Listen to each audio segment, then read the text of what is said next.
Habari yako mtazamaji wangu wa kipindi chetu cha siasa ya ulimwengu. Karibu tena katika siku nyingine na wakati mwingine wa mwendelezo wa kipindi chetu. Kipindi ambacho kinakujia kwa udhamini wa Mnukwa Global Visa Consultant, ambao sio tu washauri wako lakini vile vile ni wasaidizi wako ikiwa katika siku za usoni unakusudia kuelekea katika nchi za ughaibuni, nchi kama za Canada, Uingereza, nchi za Umoja wa Ulaya pamoja na Australia.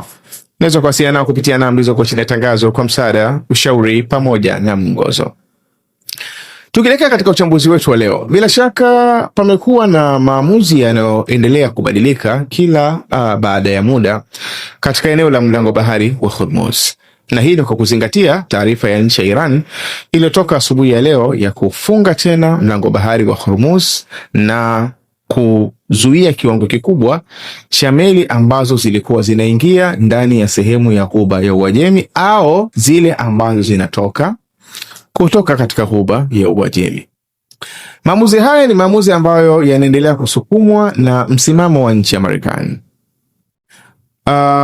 Kulingana na kauli ya Rais Donald Trump katika siku ya jana, takriban baada ya nchi ya Iran kutangaza kufungua mlango bahari wa Hormuz kwa meli za biashara, kwa maana zile meli za gesi, mafuta na bidhaa ambazo zinatoka maeneo ya Asia sana sana kuingia katika eneo la Ghuba ya Uajemi, kinachoonekana ni kwamba msimamo wa nchi ya Marekani ilikuwa ni kuzuia meli ambazo zinatoka katika bandari za nchi ya Iran.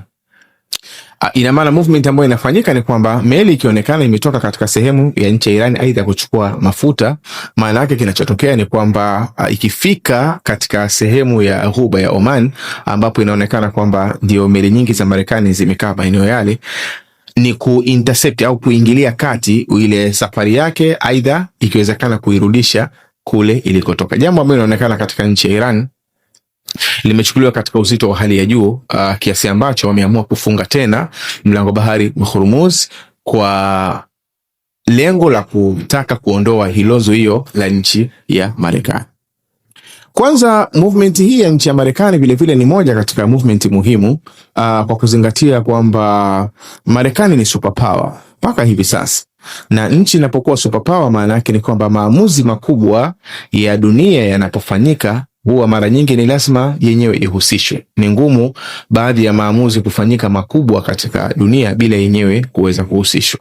Na pindi inapokuwa haihusishwi katika hali ya kawaida, huwa ni lazima ifanye sehemu ya movement ya kuonyesha uwepo wake. Na hili linaweza likathibitishwa na matukio kadhaa. Kwenye miaka ya 50 takriban, wakati nchi ya Uingereza, nchi ya Ufaransa na nchi ya Israel walifanya movement ya kuvamia katika nchi ya Misri, na movement husika, moja katika malengo yake hasa ilikuwa ni kukamata sehemu ya mlango bahari mfereji wa Suez Canal, baada ya kuwa serikali ya nchi ya Misri ilikuwa imekusudia kutoa katika umiliki binafsi ambao ulikuwa kuna share ya nchi kama ya Ufaransa na kuna share kama ya nchi ya Uingereza katika sehemu ya mfereji wa Suez Canal. Movement hii ilipofanyika pamoja na vile vile ilihusisha lengo la kutaka kumwangusha Gamal Abdel Nasser ambaye alikuwa ni rais wa nchi ya Misri. Movement hii ni movement ambayo ilifanyika ikihusisha hizi nchi tatu, Israel, Uingereza pamoja na Ufaransa, pasi na kuihusisha nchi ya Marekani. Lakini mfereji wa Suez Canal ni moja katika checkpoint muhimu duniani kwa kuzingatia kwamba meli ambazo zinatoka katika sehemu za Arabuni zikusanya mafuta, manake hasa zinategemewa kupita katika mfereji wa Suez Canal kuelekea katika nchi za kusini mwa bara ya Ulaya. Lakini vile vile bidhaa kutoka katika bara kama la Ulaya na mfano wake kuelekea katika nchi za Mashariki ya Kati na kuelekea katika bara la Asia kwa kipindi hicho, manake ni lazima zipite katika mlango bahari wa Suez Canal. Ni jambo muhimu actually kutokana na kutokushirikishwa kwa nchi ya Marekani katika hilo. Manake Marekani ilichokifanya ni kukataa movement nzima na ikailazimisha nchi ya Ufaransa, Uingereza na Israel ziweze kutoka katika nchi ya Misri, jambo ambalo lilipelekea kuanguka kwa nchi ya Uingereza baada ya kuonekana kwamba Uingereza wamepewa amri na nchi ya Marekani pamoja na nchi ya Urusi, wakalazimika kutoka. Hii ilikuwa inaonyesha sehemu ya ukubwa wa nchi ya Marekani. Halikadhalika katika issue ya mlango bahari wa Hormuz, Mlango bahari wa Hormuz ni checkpoint muhimu na ni sehemu ambayo kama ilivyo maarufu, maanake kiwango kikubwa cha mafuta kinapita pale. Mafuta tu kama ya petroli, maanake ni kama hiyo 20% na zaidi, lakini vile vile kuna diesel ambayo inapita pale, kuna gesi ambayo inapita pale, ukiachilia mbali bidhaa nyingine ambazo zinahusishwa na utengenezaji kama wa mbolea na mfano wake. Ina maana ni moja katika checkpoint muhimu kuliko checkpoint yote ambayo inafahamika duniani. Kitendo cha nchi ya Iran kusimamia kila kitu katika checkpoint hii bila Marekani kuingilia kati kwa namna yoyote, manake hii ni kuangusha ile sehemu ya superpower wa nchi ya Marekani. Na ndio maana Marekani wameamua kufanya movement ya kupeleka meli zao pale ili kuharibu ile supremacy au ule ukubwa wa nchi ya Irani katika eneo la mlango bahari wa Hormuz. Na moja katika mbinu ambayo Marekani wanajaribu kuitumia ni kutarget meli ambazo zinahusishwa moja kwa moja na nchi ya Irani, kwa aidha kwenda kuchukua mafuta kutoka katika nchi ya Irani. Ina maana kuzifanyia disturbance ili kutengeneza image au kutengeneza sura ya kwamba Irani bado haina mamlaka kamili ya mlango bahari wa Hormuz. Kwa sababu movement hii lao Marekani wasingeifanya, maana yake ingeashiria wazi kabisa kwamba Marekani kwa hivi sasa haipo katika stage ya kwamba mambo ya kuzuia mambo yasiweze kufanyika katika dunia. Maana yake kuna maamuzi makubwa kama ya kudhibiti mlango bahari wa Hormuz yanaweza kufanyika pasi na Marekani kuweza kuingilia kwa namna yoyote. Kwa hiyo uwepo wa nchi ya Marekani katika mlango bahari wa Hormuz au katika eneo lile la Ghuba ya Oman, maana yake ni jambo ambalo linailazimisha Marekani iweze kufanya hivyo katika kipindi hiki ambacho pamekuwa bado kuna sintofahamu, kama kuna juhudi za kidiplomasia zimekuwa zikiendelea na mfano wake. Kwa sababu kinyume na hivyo, maana yake ile status ya superpower au ile nafasi ya superpower wa Marekani, licha ya kuwa kuna sehemu kubwa ya nguvu kama imekuwa ikiendelea kupungua, na hiyo ikiakisiwa na migomo ya baadhi ya nchi washirika wa nchi ya Marekani, nchi kama za NATO na mfano wake, kugoma kushirikiana naye, kwanza katika operation yake aliyokuwa akifanya kwa takriban siku 40 katika nchi ya Iran, lakini vile vile hata katika zuio hili ambalo linaendelea, maana yake ni kwamba nchi nyingi zimegoma kufanya hivi. Hilo tu lilikuwa linaashiria kwamba sehemu ya nguvu ya Marekani imepungua.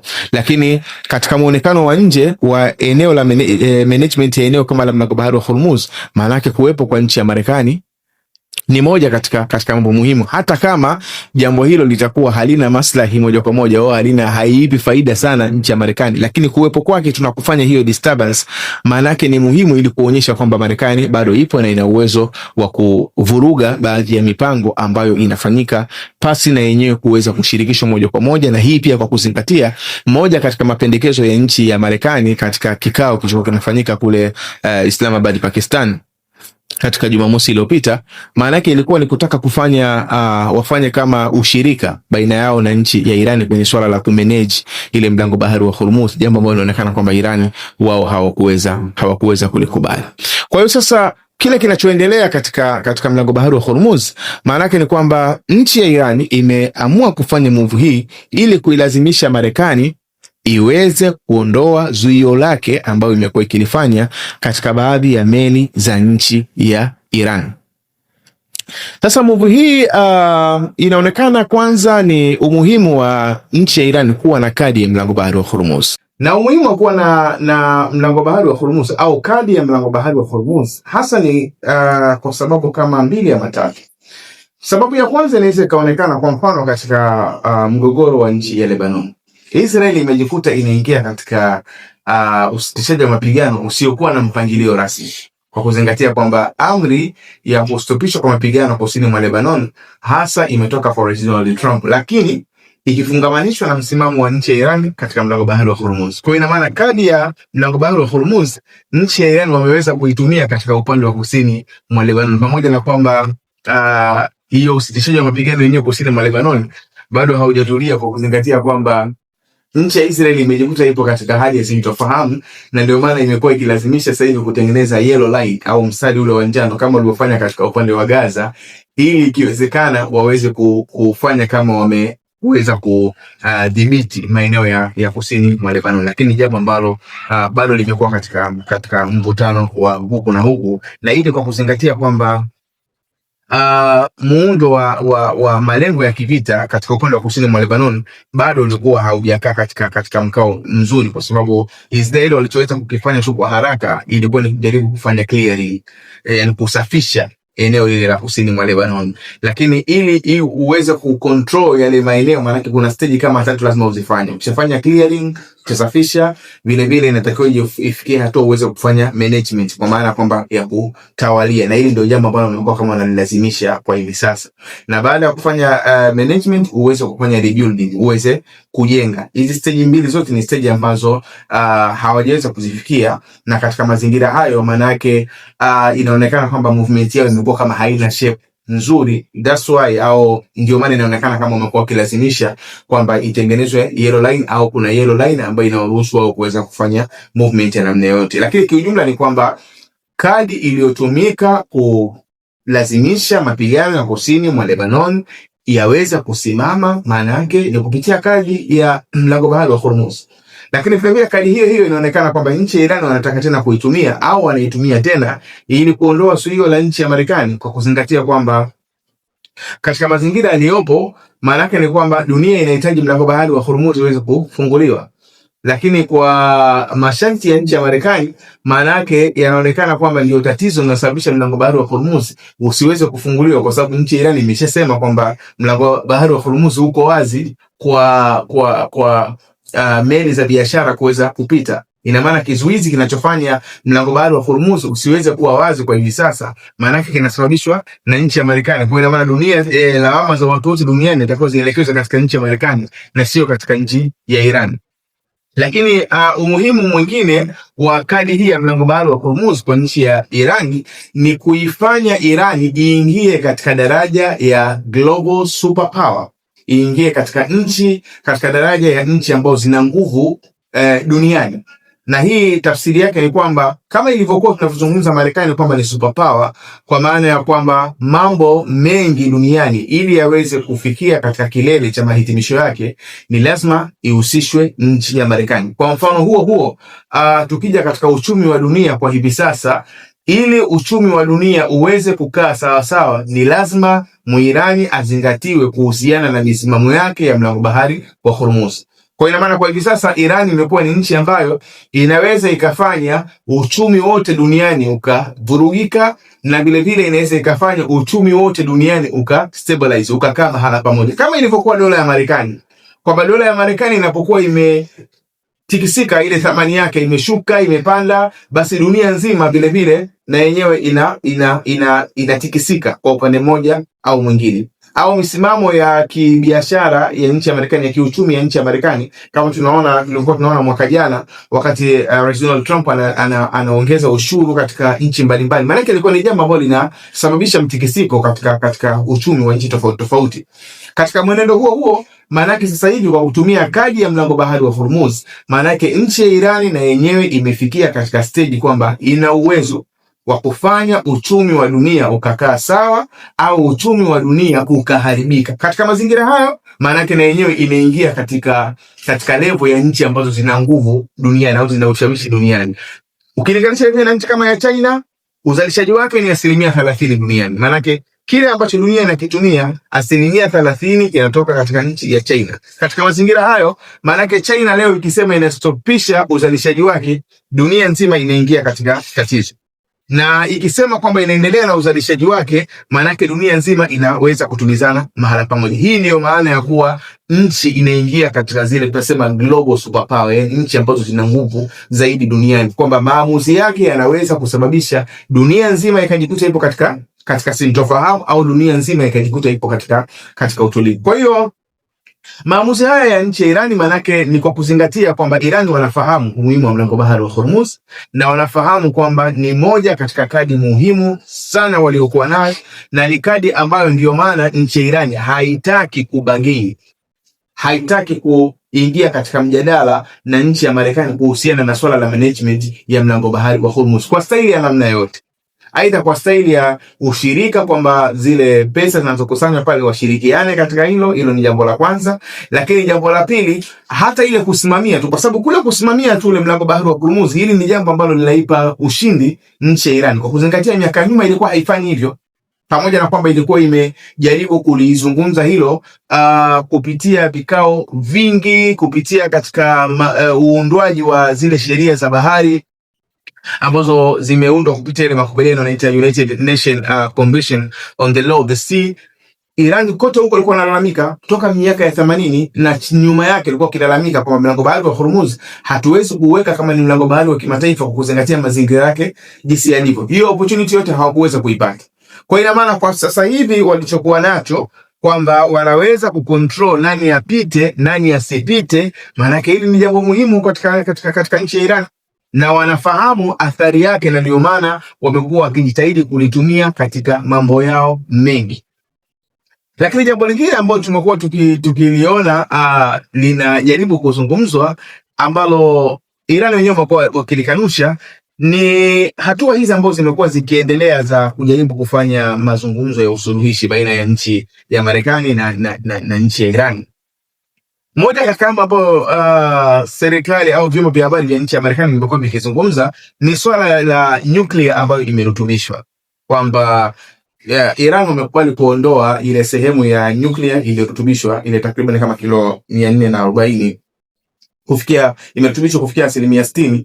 Wamekubali kuiondoa kuipeleka katika nchi nyingine kama nchi ya Marekani, na ikiwezekana iweze kushushwa ule uwezo wake kutoka katika ile 60% iweze kushushwa katika urutubishaji wa chini. Ni jambo ambalo Iran wamekuwa wanalikataa, na kulikataa kwao kwanza kuna ashiria nguvu yao katika udhibiti wa kile walichokuwa nacho, kwa kuzingatia kwamba kwa mazingira yaliyopo iwapo nchi ya Iran watakubali kuondoa ile sehemu ya urutubishaji wa nyuklia waliojikia, maana yake ni kuhesabika kuondoa sehemu kubwa ya nguvu yao katika siku za usoni, kwa kuzingatia mazingira mpaka sasa hivi yamekuwa ni mazingira ambayo yana sintofahamu kubwa. Kauli za Marekani zimekuwa ni kauli ambazo asubuhi wanaongea vingine na jioni wanaongea vingine, kiasi ambacho hauwezi kutengeneza msimamo mzuri wa sera zako za kiusalama na vinginevyo kwa kuzingatia kauli ya nchi ya Marekani, bali unachoweza kukizingatia ni mwenendo wake katika upande wa ground, kama vile inaonekana kwamba kuna wanajeshi wanazidi kuongezeka katika eneo la Mashariki ya Kati. Hili ndio linalo define au linatoa tafsiri ya kwamba Iran wanatakiwa wajipange katika muundo gani, au baadhi ya mazungumzo ambayo yakizungumzwa na nchi ya Israel kupitia kwa viongozi wake especially katika zile idara za intelijensia. Kama siku za nyuma David Bornea katika maneno aliyozungumza akasema kwamba hatuwezi, yani vita yetu na nchi ya Iran bado haijakoma, lazima tuhakikishe uongozi wote wa nchi ya Iran unaondoka. Kwa hiyo ni kuonyesha kwamba vita bado ipo ya nchi ya Iran pamoja na Marekani na Israel, lakini muundo unaweza ukawa tofauti. Katika mazingira ya namna hii, maana yake kuendelea kubaki na kile kiwango cha nyuklia kilichorutubishwa inabaki kuwa ni jambo kubwa na ni jambo muhimu ambalo hatutaraji kama yatakuwa ni maamuzi mepesi kuweza kuliondoa hilo katika udhibiti wa nchi ya Iran, pamoja na kwamba nchi au vyombo vya habari vya nchi ya Marekani vimekuwa vikikariri maelezo ya namna hiyo kwamba Iran wamekubali kuondoa sehemu ya urutubishaji wao wa nyuklia. Kwa hivyo bila shaka move hii imekuwa ikiendelea kuanzia katika mlango bahari wa Hormuz, lakini vile vile kuhusisha na baadhi ya hayo mawazo ambayo yanazungumzwa kuhusiana na swala la ile uranium iliyorutubishwa. Kiujumla wake bado inaashiria kwamba situation bado haijatulia, yani mazingira yale bado hayana utulivu baina ya nchi ya Iran, nchi ya Marekani pamoja na ikihusisha vivyo na nchi ya Israel, pamoja na kwamba nchi ya Israel ni kama imekaa pembeni kwa kuzingatia kwamba movement yake ilikuwa haiwekwi zaidi katika mwenendo wa kistratejia. Nchi pekee ambayo imesimama katika mwenendo wa kistratejia ni nchi ya Marekani pamoja na nchi ya Iran. Katika movement ya nchi ya Israel inazingatiwa katika tactical level, katika level tu ya kimbinu, labda kumshambulia mtu fulani, lakini sio movement ambayo inaakisi mabadiliko ya kistratejia au mwenendo wa kistratejia wa mgogoro mzima jinsi ulivyo. Ndio maana inaonekana kwamba Marekani na Iran ndio wamekuwa wakizungumza kama wakubwa wawili kuhusiana na mwenendo wa namna gani muundo wa kiutawala katika eneo kama la mlango bahari wa Hormuz na maeneo na movement nyingine za kisera baina ya nchi ya Iran na nchi ya Marekani, kwa namna ambayo inaweza ikaleta athari katika eneo zima la Mashariki ya Kati. Kwa hiyo jumla bado tuna muda wa kuendelea kulitazama jambo hili tukitaraji kwamba huenda katika muda ujao tukapata taswira iliyokuwa bora zaidi ya hii ambayo tumekuletea. Jina langu naitwa Maulid Ali Mnukwa, nikuombe uendelee kufuatilia vipindi vyetu na nikuombe usahau kusubscribe, kulike, kushare pamoja na kucomment.